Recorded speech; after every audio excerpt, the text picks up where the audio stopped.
What if I told you that the most effective way to win an argument is to not even show up for it?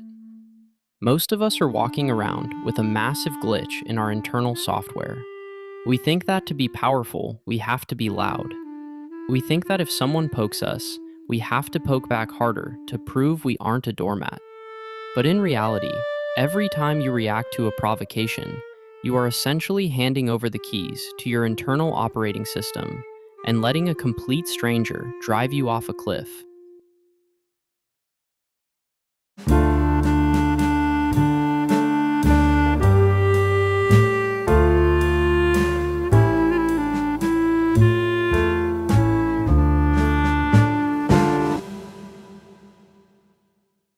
I have a question for you that might feel a little uncomfortable. Who really owns your mood today? Is it you? Or is it the guy who cut you off in traffic, the coworker who made a passive aggressive comment, or the algorithm that showed you something specifically designed to make you angry? Be honest with yourself in the comments, because most of us are running on a reactive script that makes us incredibly easy to manipulate. I read and reply to all comments because I love seeing the moment people realize they've been living as a puppet and decide to start cutting the strings. Also, if this deep dive helps you find even a little bit of peace, hitting the like button really makes my day and puts a big smile on my face. The modern world is a giant stimulus response machine. It's a simulation designed to keep you in a state of constant, low-level agitation. Why? Because a reactive person is a predictable person, and a predictable person is a profitable person. If I can predict what makes you angry, I can control your attention. If I can control your attention, I can sell you a solution to a problem I created. This is the social script we've all been forced to install since birth. We are taught that standing up for yourself means having a comeback for everything. But there is a much higher level of play that involves a concept Carl Jung spent his life deconstructing: the power of the observer. Jung understood that the moment you react, you become identified with the emotion. You aren't you anymore. You are just a physical manifestation of anger or hurt. You've lost your sovereignty. You've become a functional part of someone else's drama. There is a profound quote by Viktor Frankl, a man who survived the ultimate test of human endurance, that perfectly captures this. Between stimulus and response, there is a space. In that space is our power to choose our response. In our response lies our growth and our freedom. Most of us have a space that is so small it's effectively invisible. The stimulus hits and the response happens instantly, like a knee-jerk reflex. Someone insults you and your heart rate spikes, your face flushes, and you're already halfway through a biting retort before you've even consciously processed the words. That's not power. That's a biological glitch. It's your ancient lizard brain trying to fight a saber-toothed tiger in a world that only has keyboard warriors and mean managers. The tiger is gone, but the software is still running, and it's costing you your vital energy. Think about the most high-status person you can imagine. Are they flustered? Are they constantly defending themselves? No. The highest status in any room belongs to the person who is the least reactive. They are like a black hole for drama.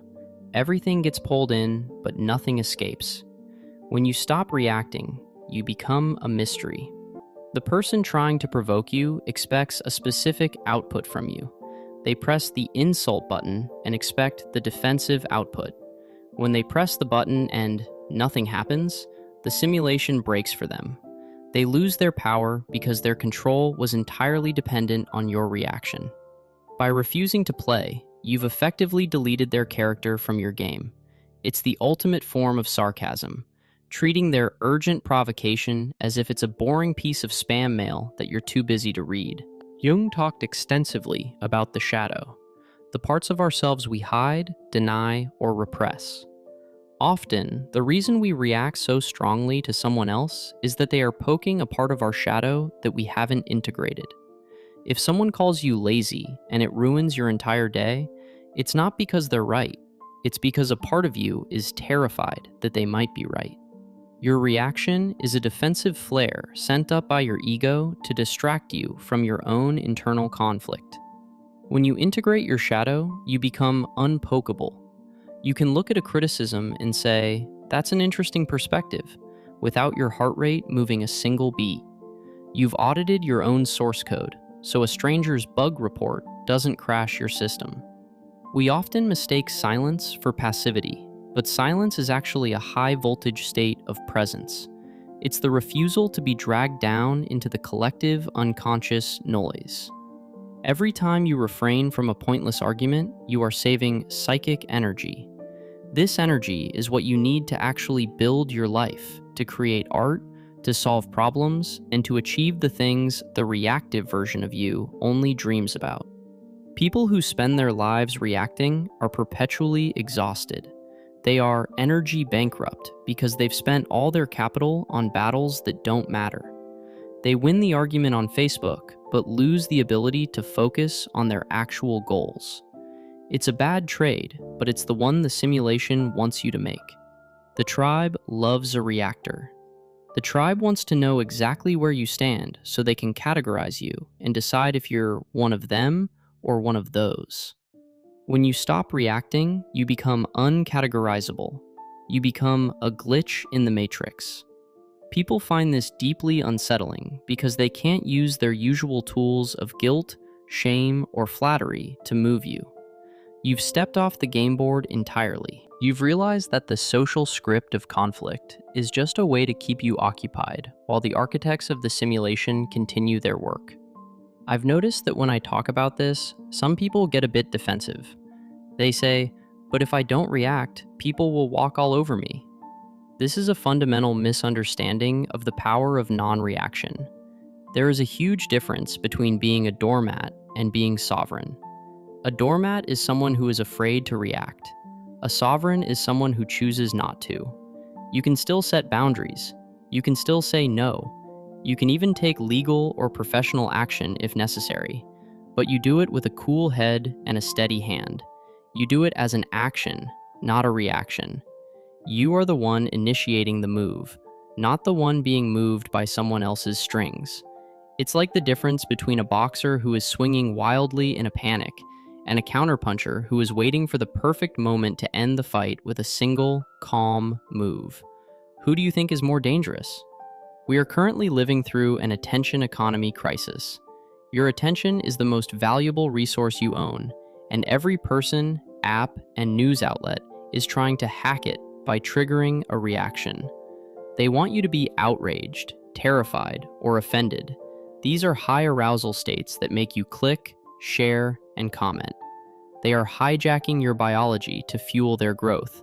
When you practice the power of not reacting, you are essentially installing a high-end ad blocker for your soul.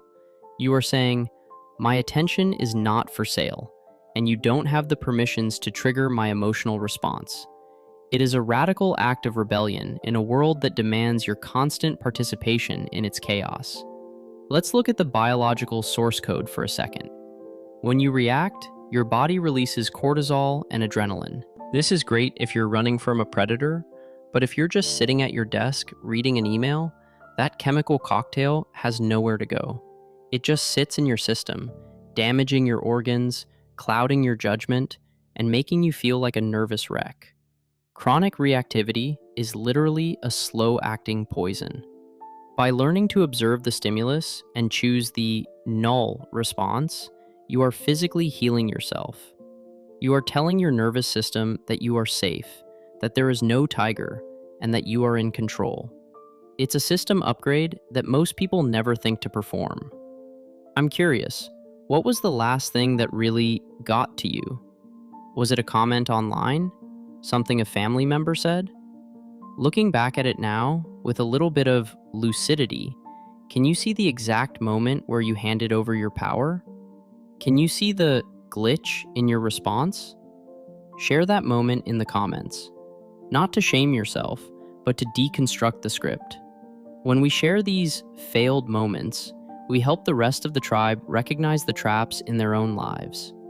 I learned so much from your stories, and I make sure to read every single one. It's how we debug the human experience together. There's a bit of dark humor in the realization that we've all been playing this game on expert mode without knowing the controls. We think life is happening to us, but life is mostly happening in the space between what happens and how we label it. If you label a criticism as an attack, you react like a victim. If you label it as data, you react like a scientist. If you label it as noise, you don't react at all. You have the administrative privileges to change the labels on everything in your life. Most people just use the default settings provided by their parents, their culture, and their peers.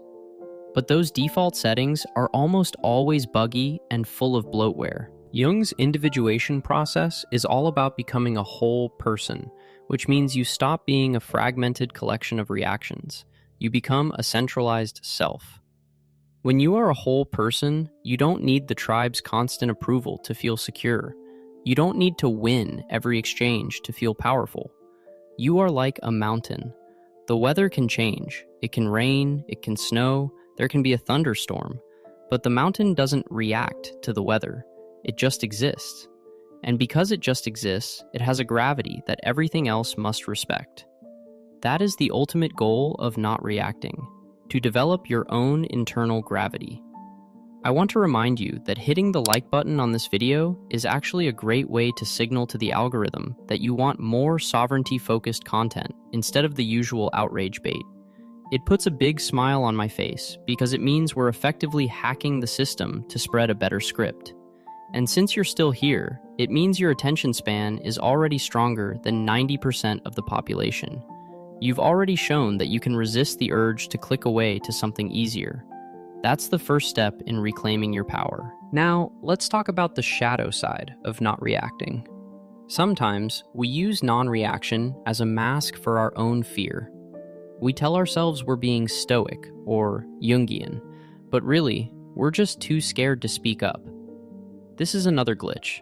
True non-reaction is not about suppressing your feelings, it's about transcending them. If you're boiling with rage on the inside, but staying quiet on the outside, you're still reacting. You're just performing a silent react. Your body is still taking the chemical hit. The goal is to get to the point where the provocation doesn't even land. It's like throwing a rock at a lake. The rock sinks, there are a few ripples, and then the lake is exactly as it was before. The rock doesn't change the lake, it just becomes part of the scenery. To get there, you have to practice selective unavailability. You have to decide which parts of the world get access to your processing unit. You don't have to have an opinion on everything. You don't have to respond to every, "Hey, can I ask you a question?" text immediately. You are the architect of your own time. When you become selective, your presence becomes a premium resource. People start to value your input more because they know you don't just give it away to anyone who shouts. You've created scarcity for your attention, which immediately increases its utility and value in the social simulation. There is a certain sarcasm in the way the tribe treats a non-reactor. At first, they will try harder to get a rise out of you. They'll escalate. They'll say things they know will hurt. They're trying to debug you. They want to find the point where your non-reaction software fails. If you hold the line, something magical happens. They give up. And once they give up, they start to respect you. Not because they like you, but because they realize they can't control you. And in the world of the simulation, the person who cannot be controlled is the only one who is actually free. So, for the next 24 hours, I want you to run a system audit. Every time you feel the urge to react, to explain yourself, to argue, to defend, to set the record straight, just pause. Look at the space. See if you can make it just 1 second wider. Don't say anything. Don't even make a face. Just observe the impulse. Watch the adrenaline bar fill up in your internal UI, and then watch it slowly drain away because you didn't give it a task to perform. You'll find that most of the emergencies in your life are actually just other people's lack of emotional regulation. You don't have to be the emotional support human for everyone who hasn't done their own work. I read and reply to all comments because I want to hear about your system audit. Did you find a specific trigger that you didn't know you had? Did someone get confused when you didn't snap back at them? Let's talk about it. This is how we rewrite the collective script, by sharing the patch notes of our own evolution. And remember, if you found value in this deep dive, hitting the like button is a small act that makes my day and keeps that big smile on my face. It's a way of telling the social simulation that you're moving toward lucidity. In the end, the power of not reacting is really the power of being. You are reclaiming your right to exist on your own terms, independent of the external noise. You are realizing that you aren't a character in a movie, you are the one watching the movie. And once you realize you're in the audience, the attacks on the screen don't feel so personal anymore. You can just lean back, eat your popcorn, and watch the simulation run its course, while you stay perfectly, sovereignly whole. We spend so much time trying to fix our lives by changing the things around us. We want a better job, a better partner, a better car. But Jung would say that the only real fix is internal. If you change your internal source code to non-reactive, your external life will inevitably follow.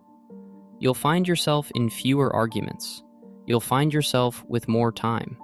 You'll find yourself surrounded by people who respect your boundaries because you finally respect them yourself. It's a total system overhaul that starts with a single space between a stimulus and a response. Don't be a puppet. Don't be a functional part of someone else's drama. Don't let the social script dictate your mood. Be the mountain. Be the lake. Be the black hole for drama. Be the person who is too busy building their own reality to care about the insults of people who are still trapped in the simulation. This is the path to true individuation. This is how you win the game, by realizing that you don't have to play. I'll see you in the comments, and I'll see you in the next video, where we'll continue to deconstruct the glitches that keep us from our true potential. Keep your energy guarded, stay sovereign, and remember, your silence is your strength.